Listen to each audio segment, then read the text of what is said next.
Hey, what's up? It's Bond. Let's talk about Summer Game Fest 2023. Now, you may know I was not around for most of the events during this Summer Game Fest, not E3 weekend. So, because of that, I am going to pick my top three favorite things from the three main showcases that I care about, talk about those games, and then we'll do a big podcast this week where I'll go more in depth on everything. So, for Summer Game Fest, I want to talk about first, number three, Baldur's Gate 3. This is a game that I just wasn't on my radar but before some more recent events.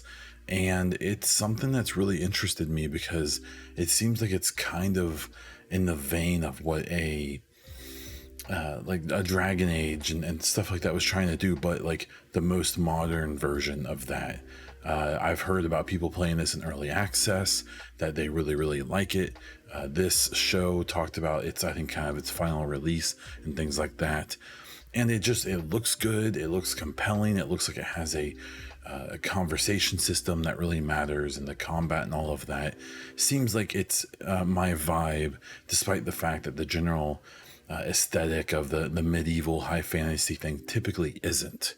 But to me, this looked really good, and I thought it showed really well in a show that was extremely front heavy and got pretty weak by the end. I thought Baldur's Gate 3 showed extremely well and definitely caught my interest. My number two game for the Summer Game Fest was Prince of Persia. Now, this is kind of awkward because this is an Ubisoft game, and it was shown during the Ubisoft conference, which I'll talk about in another video. But this was awesome. I believe it opened the show, and it was a really good way to open the show. It was unexpected. It looked really, really good, and it's a IP that has been gone a while. There's been all of the drama around the remake that it looked so bad a few years ago when they showed it, and it essentially sounds like it's restarted production. And so now we're in a situation where this Prince of Persia game that no one expected looks great.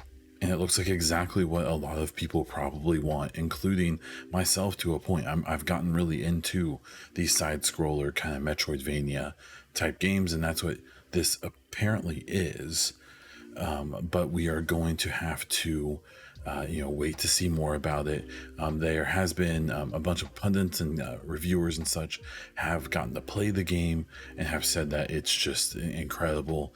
I've seen some pretty well-respected people even saying that this is their game of the weekend, or whatever you want to call it. That among all of the incredible announcements and the games that they got to play, that this is the one that stood out the most. So take that for what it is.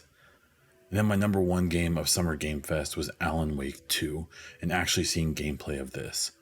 Finding out some more about it, how you can essentially play as Alan or as this new character. You can switch back and forth between them. You can main one of them basically throughout the entire game.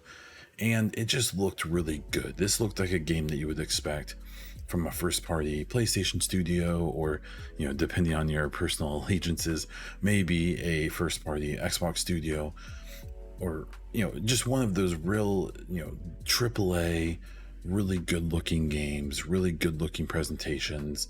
The voice acting is good, the animations are good, the graphics are good, the lighting looks great, which is super important in these Alan Wake games, that they're kind of moody and spooky.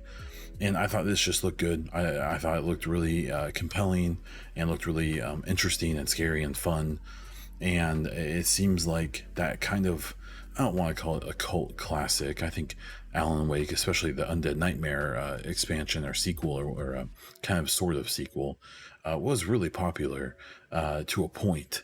But I think that this can be a game that really takes that franchise kind of to the next level to a point, and it can continue to show that Remedy can do 100 projects at once and still do extremely well and do good games, and we'll see them continue to do that, I think. And so those are my top three games of the Summer Game Fest. I thought Summer Game Fest started off like the first third of the show was like 5 out of 5. It was really good. I thought the pacing was good, things like that. And then the wheels came off, and the last 2/3 of Summer Game Fest 2023 were just kind of bad. I thought that they were actually pretty rough. He really hyped up the end. It was a trailer for the Final Fantasy VII Remake, which is essentially a console exclusive. Everyone knew it was coming. I found it to be, I'm not a Final Fantasy guy, so personally, the hype was completely lost on me, and I actually thought it was a pretty huge letdown. It was the most Jeff Keighley show I've ever seen, and that's not really an insult or a compliment. It's just, it had some cool stuff. It mostly sucked, but people really like him, and they'll kind of hype it up anyways, so that's fine. But I really did enjoy some of the games they showed, and not just the ones I listed, but some others as well. And I'm excited to see what comes of that, come opening night live for Gamescom, but especially the Game Awards this winter. I'm really hoping that Keighley has some good stuff, because that is the big show. So that's just my take. If you like this video, please subscribe to it, like it, put something in the comments, ask a question, tell me what you liked, maybe just say hello. You can find me as Bond Diesel all over the internet, including over on Twitch, where I do stream a bit. You can also catch my weekly gaming podcast, The EchoCast, on all podcast platforms and right here on YouTube. That's all I have for this one, so until next time.